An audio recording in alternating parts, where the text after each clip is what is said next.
It is time to talk a little technology. Mathew Dickerson, a good morning to you. Yeah, good morning, Nick. Always good to see you in a virtual sense. Very much virtual at the moment.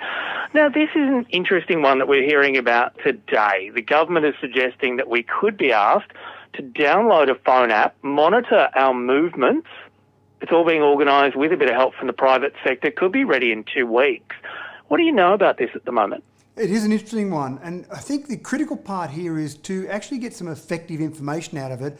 The number that's been talked about is 40%. So we need 40% of our overall population to download this app and actually use this app to get some effective information. So I'm a little bit sceptical whether we'll be able to hit 40%. And the second part of that is obviously the most at-risk category, not the only at-risk category, but the most at-risk category is the elderly group in our society, and they are the least likely to download a new app. And in fact, some of those people in that age bracket don't have a smartphone. So to expect 40% of our people and to expect the elderly in our society to download an app and use it in a time frame that's going to give us some effective results. And let's look at Singapore. And Singapore, I would suggest, is probably an environment that is more compliant than Aussies are. And only 20% of people in Singapore have downloaded this app. So I'm not convinced it'll be great.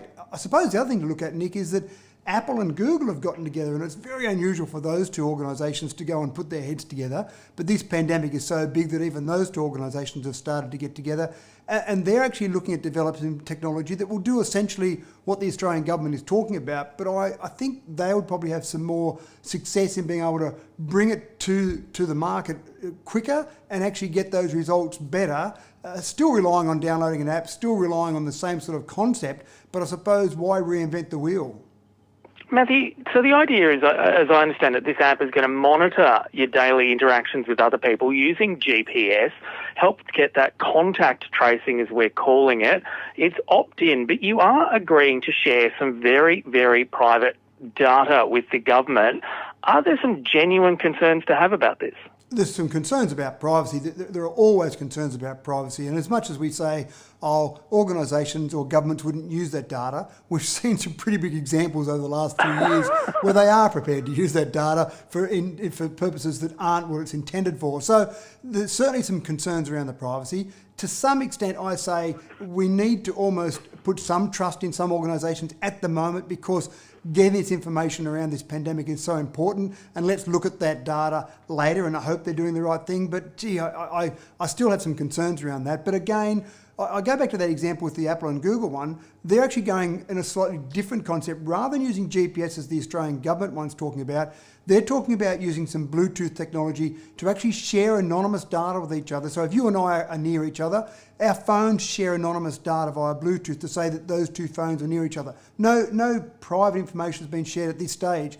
And then later on, for example, let's say in a week's time you find out you've got COVID-19, you then register on an app and it alerts every phone that you were near. It doesn't say who I've been near that's had COVID-19. It doesn't say when it was. It just says you've been exposed to someone who's now identified, so you should go and get yourself checked or go and isolate, whatever the steps might be. So again, that to me seems a little bit better than GPS, for example, and especially when we're all encouraged to stay indoors, the effectiveness of GPS indoors, say for example in a shopping centre, is well, non-existent really in a shopping centre.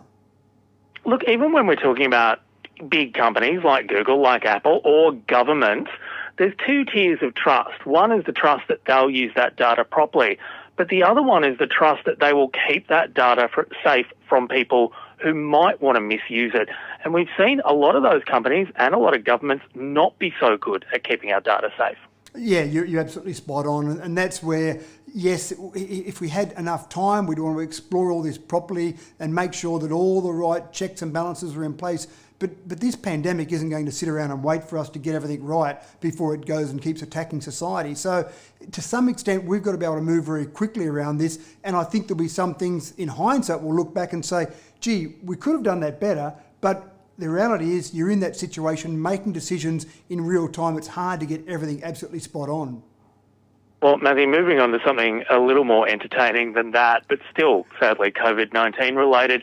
Of all the things we're seeing going virtual and people taking various skills and abilities and learnings online, I didn't expect virtual barbers to be a real thing. No, you're right. There are some occupations that lend themselves to being in isolation, and your job, Nick, is a perfect example. I mean, you are in isolation most of the time anyway, so it hasn't changed dramatically for some people. But for barbers, for hairdressers, yeah, there's some big changes. So there's a group that's put together a website, you probably need a haircut.com, where you can go and actually hire a barber to watch you cut your own hair. Now, it's pretty tricky to get the clippers out or the scissors and cut your own hair. So my advice personally would be to get someone else in your household to help you out. But essentially, you have them on camera while you're sitting there in front of your computer or your phone, and they're watching what you're doing and giving you some advice about how you might do it, how you might cut your hair. They charge you in a block of time, either a 20-minute or a 45-minute block, and basically give you that remote advice. I don't know how successful it has been or it will be, but I like the idea that they're having a go, and rather than sitting at home twiddling their thumbs, they're saying, let's try and do something with our skills. We can't be in there cutting people's hair, so let's see if we can give some advice. Look, I think this is actually a really interesting one, but it almost flows back to what we were just talking about with trust. You're a well-groomed man. Are you going to trust a virtual barber? I would trust the virtual barber, but I don't know if I'd trust myself holding on to the scissors. The clippers are probably okay. I can't do a lot wrong with the clippers, but with the scissors, yeah, I'm not sure about the tops of my ears, whether they'd survive that, Nick. Matthew, unfortunately, we will have to leave it there. We are coming up to news. Maybe next time we chat, I want to talk to you about this weird conspiracy theory that 5G and coronavirus have something to do with each other, but we'll save that for another day. Thanks for chatting. Thanks, Nick. Mathew Dickerson there, our tech expert.